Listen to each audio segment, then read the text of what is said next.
Shalom Bapak Ibu Saudara-saudari yang terkasih di dalam Yesus Kristus Tuhan kita. Senang sekali karena pada saat ini kembali saya dapat menyapa Bapak Ibu Saudara-saudari dimanapun Anda berada melalui suara pengembalaan Gereja Isa Al-Masih Jemaat Banyumanik. Dan pada saat ini kembali kita akan bersama-sama merenungkan firman Tuhan yang saya ambil dari kitab Roma pasal yang keempat ayat yang ke-18 sampai dengan ayat yang ke-20. Firman Tuhan berkata demikian: sebab sekalipun tidak ada dasar untuk berharap, namun Abraham tetap berharap juga dan percaya bahwa ia akan menjadi bapa banyak bangsa menurut yang telah difirmankan, demikianlah banyaknya nanti keturunanmu. Imannya tidak menjadi lemah, walaupun ia mengetahui bahwa tubuhnya sudah sangat lemah karena usianya telah kira-kira 100 tahun dan bahwa rahim Sarah telah tertutup. Tetapi terhadap janji Allah ia tidak bimbang karena ketidakpercayaan, malah ia diperkuat dalam imannya dan ia memuliakan Allah.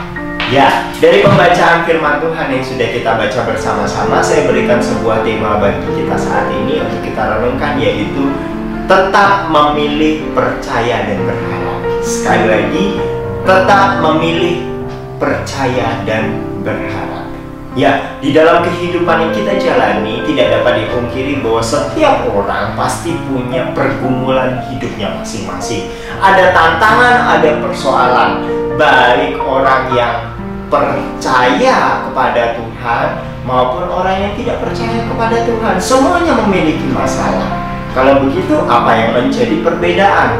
Kalau orang di luar sana yang mungkin kalau kita lihat, wah, si A kok kayaknya dia hidupnya enak-enak saja, meskipun hidupnya tidak pernah beribadah, hidupnya di dalam keadaan yang jauh daripada Tuhan, tetapi hidupnya kok sepertinya menyenangkan. Berbeda dengan saya, di dalam kehidupan yang saya jalani penuh dengan tantangan, persoalan, dan penuh dengan kehidupan yang tidak dapat dipungkiri. Ada duka cita yang harus dijalani. Terus kalau begitu, buat apa saya percaya kepada Tuhan? Buat apa saya meyakini akan janji Tuhan? Hal ini juga yang sebenarnya kita pelajari tadi dari kitab Roma. Bagaimana kisah Abraham di dalam pergumulannya ketika dia dipanggil sebagai bapa orang beriman, itu bukan terjadi begitu saja dan perjalanan hidupnya langsung enak-enak saja. Enggak, ada tantangan, ada persoalan. Salah satu hal yang paling nyata di dalam kehidupannya berkaitan dengan keturunan, di mana dia akan dijanjikan sebagai bapa dari bangsa-bangsa, tapi realitasnya sampai usia yang 100 tahun dia belum memiliki keturunan. Padahal secara jasmani ya pasti akan sangat-sangat sulit untuk memiliki anak di usia 100 tahun. Tetapi dia belajar tetap percaya dan berharap kepada Tuhan. Sebuah pilihan yang luar biasa. Karena apa? Ketika Tuhan berjanji, Tuhan tidak akan pernah ingkar akan janjinya. Demikian juga di dalam kehidupan Abraham, sehingga dia akhirnya disebut bapa orang beriman, karena dia tetap memilih di tengah persoalan, di tengah himpitan yang terjadi di dalam kehidupannya, dia tetap percaya dan berharap.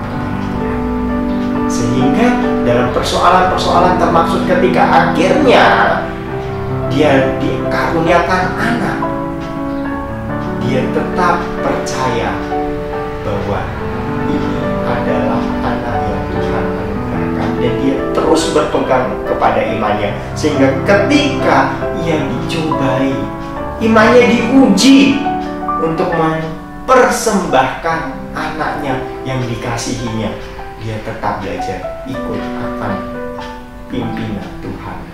Dan ketika dia belajar untuk melakukan, ketika titik di mana dia harus mempersembahkan anaknya, Tuhan tunjukkan, Abraham, berhenti, aku sudah melihat. Itu ada domba yang tanduknya tersangkut kepada semak belukar, ambil dia dan persembahkan kepada titik di situ. Tuhan tidak pernah tinggal. Tuhan tunjukkan apa yang menjadi janjinya, dia tidak akan ingkar janji. Demikian juga di dalam kehidupan kita. Sebagai orang percaya, jangan pernah berpikir bahwa kalau saya percaya sama Tuhan, semua masalah hilang. Kalau saya percaya sama Tuhan, semua berkat-berkat akan saya alami. Tidak. Kenyataannya, ketika kita percaya kepada Tuhan, tantangan tetap saja terjadi, tetapi penyertaannya sempurna. Ketika kita percaya kepada Tuhan, mungkin ada masanya di mana kita harus mengalami kekurangan, tetapi berkat Tuhan akan mempercukupkan. Oleh sebab itu, di dalam setiap persoalan yang kita alami, kita belajar dari Roma ini bahwa saya mau tetap percaya dan berharap kepada Tuhan, karena kepercayaan iman kepada Tuhan tidak akan pernah mengecewakan, dan Tuhan pasti akan campur tangan di dalam kehidupan setiap orang yang mengandalkan Tuhan. Oleh sebab itu, dari perenungan ini, biarlah kita terus berharap, terus percaya, dan tidak mudah diombang-ambingkan oleh keadaan dunia. Kalau orang dunia berkata bahwa sudah tinggalkan saja Tuhanmu, karena Tuhanmu tidak memberikan kesembuhan, karena Tuhanmu tidak memberikan jalan keluar, tapi kita tetap harus punya komitmen. Meskipun keadaan-keadaan di dunia ini seolah-olah tidak sesuai dengan harapan dan keinginan saya secara manusia, tetapi saya tetap mau berpegang teguh kepada iman percaya saya, dan saya tetap mau berharap hanya kepada Tuhan saja, karena Dialah satu-satunya penyelamat di dalam kehidupan saya. Harusnya ini juga terjadi di dalam kehidupan kita semuanya, dan biarlah iman kita sungguh-sungguh